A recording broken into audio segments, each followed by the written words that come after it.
No os asustéis cuando veáis el modelo de examen, porque vais a ver un montón de preguntas, 51 preguntas, no os tenéis que asustar, ¿por qué? Porque las de tipo test me sale cada pregunta diferente. Entonces, si por ejemplo de sintaxis tenéis 10 preguntas tipo test, aquí cuentan como 10. En realidad no son 10 preguntas, es una pregunta con 10 apartados. Si tenéis 10 apartados del texto publicitario, no sale como una pregunta con 10 apartados, os salen 10 preguntas, por eso aquí tenéis 50 puntos. Vale, ¿qué tipo de pregunta del texto publicitario os voy a poner? Os voy a poner aplicación, no os voy a poner teoría, no os voy a tener que pedir que me contéis, yo qué sé, cuáles son las características de los anuncios o qué diferencia hay entre publicidad y propaganda. No os lo voy a preguntar en teoría, pero sí que os voy a pedir que lo apliquéis. Entonces, seguro que va a haber una pregunta como esta que tenéis aquí, seguro, que es que me digáis si un anuncio es publicidad o propaganda y por qué. Este seguro que os lo pongo. Recordad la diferencia. La publicidad pretende que compremos algo. La propaganda pretende que cambiemos comportamientos o que hagamos algo. ¿Sí? Efectivamente, la propaganda sería, yo qué sé, que reciclemos, que no contribuyamos a la suciedad de las calles, que paremos la violencia de género, que tomemos medidas de prevención contra enfermedades de transmisión sexual. Todo eso sería propaganda. Ahora que empiezan las elecciones, vais a ver anuncios de propaganda, por ejemplo, para animarnos a votar. Eso es propaganda política, evidentemente. ¿Qué es la publicidad? Pues la publicidad es el anuncio que te quiere vender una cosa, un servicio, un producto. Pensad que a veces la publicidad utiliza tácticas de la propaganda. Parece que los anuncios de IKEA, por ejemplo, ¿no? Que es que la familia permanezca unida, que los mayores no estén solos, o no. Lo que pretende es vender tu inmueble. A veces lo disfrazan, pero claramente la publicidad pretende que vendamos o que compremos algo, mejor dicho, la propaganda no. Entonces, como ese anuncio, como eso, seguro que os voy a poner. Después, os voy a poner, este anuncio es muy bueno, fijaos, este anuncio es un ejemplo magnífico de propaganda subliminal. ¿Lo veis? Sí. Parece, lo veis claramente, parece una ingle, parece, y luego resulta al final que lo que es una axila. ¿Lo veis? Sí. Sí. Entonces, luego, ¿qué va a haber? Va a haber anuncios de estos. No, va a haber anuncios, perdonad. Va a haber pregunta de función del lenguaje y pregunta de recursos estilísticos. A partir, sé niño una vez al día, date agua. Estos que utilizan el imperativo, en los anuncios, que además son muchísimos los anuncios que utilizan imperativo, en estos anuncios lo que predomina es la función apelativa del lenguaje. La función apelativa es la que usa el imperativo, porque es la que quiere que hagamos algo. Si yo digo, por ejemplo, cállate, o cierra la puerta, o baja la persiana, en mi mensaje está predominando la función apelativa. Entonces, todos los anuncios que te dicen compra, sal, haz, conduce, cuida, bebe, come, todos esos anuncios son anuncios o eslóganes en los que predomina la función apelativa, porque utilizan el imperativo. ¿Va? Entonces, eso os voy a poner también, y después os voy a poner, pues, las de recursos estilísticos. Sí. Leche, cacao, avellanas y azúcar. Nocilla. Enumeración, clarísima. Enumeración. Mamá mi Milka. Aliteración. Sí. No la tenéis aquí, pero aquí. Para pocos es un sueño. Para muchos, una pesadilla. Para pocos es un sueño. Para muchos, no. Si fuera comparación tendríais un como. Si tuvierais para muchos es como un sueño, sería comparación. Aquí en realidad hay dos recursos. Yo no me acuerdo si están dados por buenas, pero si no, tendría que dar 2 por buenas. Aquí hay, por una parte, antítesis, pocos, muchos, sí, claro, contrarios, pero también hay metáforas. Es verdad. También hay metáforas. Para pocos es un sueño, para muchos es una pesadilla. ¿Cuál es la diferencia entre la comparación y la metáfora? En la comparación aparece un cómo. Si tuvierais para muchos es como una pesadilla, sería una comparación. Pero si tenéis para muchos es o resulta una pesadilla, es una metáfora. Ya os digo, aquí, en teoría, hay dos cosas. Sí, y metáfora es o resulta. ¿Vale? En fin, de estas también os voy a poner. Y luego os voy a poner estas. Una de estas. Os voy a poner un anuncio. Muy bueno. Este es buenísimo, este es buenísimo. Os voy a poner un anuncio para que me expliquéis qué estereotipos aparecen en el anuncio.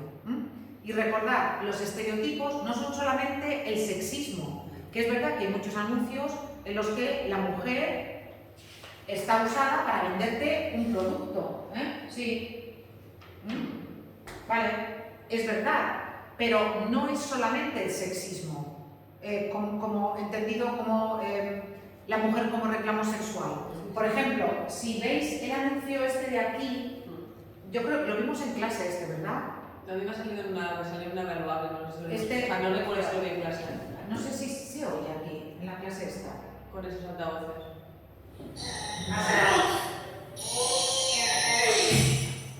Pero niño, no vas a tirar con frases propiciándolo todo. Entre que venga tu padre, lo quiero ver todo esto floreciente. Tranquila, con RAE este desastre tiene solución. El efecto RAE elimina todas las impurezas devolviéndole al lenguaje su brillo original. Hijo mío, te encomiendo la tarea de dejar el suelo reluciente antes de que llegue tu padre. ¡Demostrado! RAE limpia, fija, da esplendor. Desde la Academia de la Publicidad queremos rendir homenaje a la Real Academia Española en su tercer centenario como mejor sabemos, con un anuncio. Lo tuvieron que quitar, ¿eh? Hombre, Lo tuvieron que quitar. O sea, es que es un anuncio, claro, claro, muy fuerte. estereotipo de género. O sea, es que aquí, fijaos, no es solamente la mujer, el niño y el padre. Todos, sí. Fijaos, o sea, la mujer como ama de casa.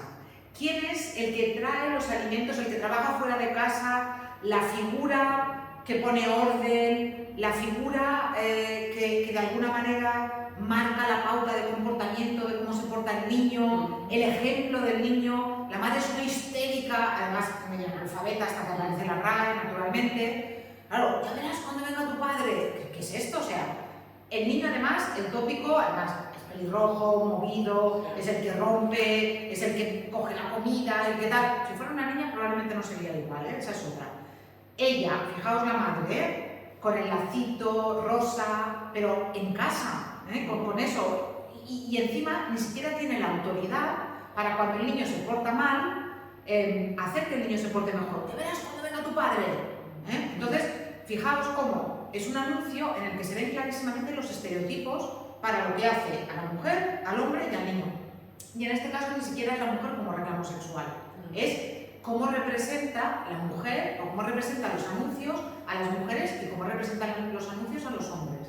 Que incluso estando en ausencia, como en este caso, es superior efectivamente, o sea, y es al final la autoridad. Y claro, y luego los de la RAE, ay, pues no entendemos por qué hemos tenido que retirar el anuncio, pues perdona, pero lo tenéis que hacer mirar. Es que la RAE es una institución muy machista, es así, entonces no es capaz de verlo. Pues tendríais que ir por allí, incluso comentando los colores, ella va como vestida de rosa, la iluminación, el niño va de amarillo y esa cosa de los pelirrojos, otro, O sea, los pelirrojos son, pensad que desde la cultura cristiana, los pelirrojos son el demonio, son los que se portan mal, A que el anuncio, fijaos cómo estamos demediatizados, que no nos imaginamos ese anuncio con una niña rubita, con ojos azules, vestida de rosa. No nos lo imaginamos, la niña haría otras cosas, no estaría allí estropiciándolo todo. Sí. Bueno, pues eso es lo que voy a medir de la publicidad. Por tanto, repito, publicidad o propaganda, recursos estilísticos, funciones del lenguaje y uno para que analicéis los estereotipos. ¿Va? Siguiente pregunta que os voy a poner, seguro. Seguro. Por tanto, os conviene prepararla. Si hacéis el modelo de examen con suficiente antelación para que os lo pueda corregir antes del examen, os va a ayudar mucho. Generación del 98 y modernismo, o modernismo y generación del 98. ¿Son dos movimientos o es solamente uno? Me va a dar igual lo que sostengáis, me va a dar lo mismo, pero lo que tenéis que hacer es construir un buen texto argumentativo. ¿Eso qué supone? Un título, supone un primer párrafo donde esté la tesis y un primer párrafo introductorio con el tema también, que puede ser así. Mucho se ha discutido si la generación del 98 y el modernismo son dos movimientos o uno. En mi opinión, son claramente dos movimientos. O, en mi opinión, es un movimiento que evoluciona. Ya está, ya con eso ya está, ya tenéis el tema y tenéis la tesis. Punto y aparte. Párrafo con argumentos. Si vosotros me vais a sostener que son dos movimientos, vais a subrayar las diferencias. También tenéis que pensar que el texto es más rico si introducís algún contraargumento. Aunque es verdad que modernistas y 98istas coinciden en las mismas tertulias y en el Madrid del principio de siglo, lo cierto es que en su estilo, en su liderazgo, en el género que utilizan, tienen diferencias claras. ¿Y explicáis alguna diferencia? ¿Vale?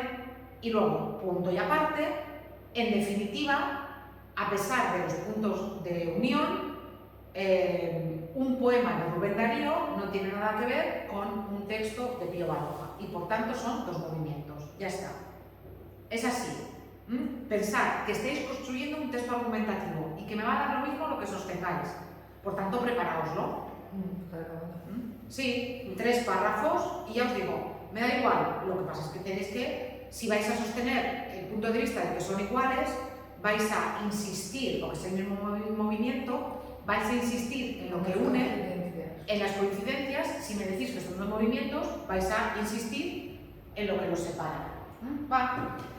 Si son uno, las coincidencias. Claro, y si son dos, las diferencias. Después, preguntas tipo test de literatura, que esas sabéis que siempre os pongo una pregunta de literatura tipo test, ¿sí?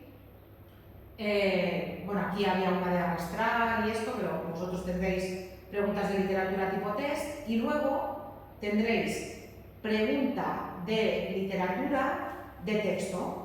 Este texto de aquí, me parece que no lo tenéis en el dossier, es un caligrama, no lo tenéis en el dossier, yo os pondré los textos de los que tenéis en el dossier. Y ya sabéis, pues como siempre, os pondré 3 o 4 textos y me tenéis que decir autor, obra. Si os pregunto eso, a lo mejor os pregunto por qué este texto es vanguardista o no, en fin, lo de siempre. Identificación de textos a partir de las características que hayáis estudiado en clase, o que hayamos visto en clase. Después, preguntas de sintaxis de sustantivas y adjetivas. Como os he dicho, solamente distinguir si son sustantivas o adjetivas como esta que tenéis aquí, fijaos. Me gustaría mucho que las vacaciones fueran más largas. No podéis decir me gustaría mucho el cual las vacaciones fueran más largas, por tanto no es adjetiva, es sustantiva. Y además lo podéis sustituir por esto. Me gustaría mucho esto, por tanto sustantiva. ¿Sí? Y como os he dicho, luego, dentro de las sustantivas, solamente os voy a preguntar si son de sujeto o de complemento directo. Conviene que vayas temprano. Os recuerdo, si es de complemento directo se puede sustituir por lo. Si es de sujeto, no. ¿Podemos decir lo conviene? No. Pero sí que podemos decir conviene esto, por tanto es de sujeto. Vale, esto es lo que vais a tener que hacer. O sea que ya veréis cómo todavía os va a ir la sintaxis. Y después, preguntas de signos de puntuación. Aquí tenéis de opción múltiple, bueno, de elegir, pero las que os voy a poner son de este tipo. De este tipo, de test, para entendernos. ¿De acuerdo? Tipo test. Y ya está. Y ya con esto, yo ya creo que es suficiente. Entonces, os recuerdo, texto publicitario, publicidad o propaganda, funciones del lenguaje, recursos estilísticos y estereotipos. Literatura, modernismo y generación del 98, 2 movimientos o uno. Esta pregunta os la pongo seguro. No la traeréis preparada de casa, que hay algún año que me han intentado hacer el cambiazo y no ha funcionado. Entonces, os la aprendéis y ya está, os la estudiáis, ya está, sí es fácil. Yo con inglés. Después, te aprendes las redacciones. No aprendí las relaciones de memoria. No me queda otra, no entiendo inglés. Pues ya está. Ni la aprendo de memoria tal cual la hago. Pues ya está. Después, literatura tipo test. Después, identificar textos de literatura. Y luego, sintaxis tipo test. Y signos de puntuación tipo test. Cada vez pongo más exámenes tipo test. Vale. No quiere decir que sea más fácil,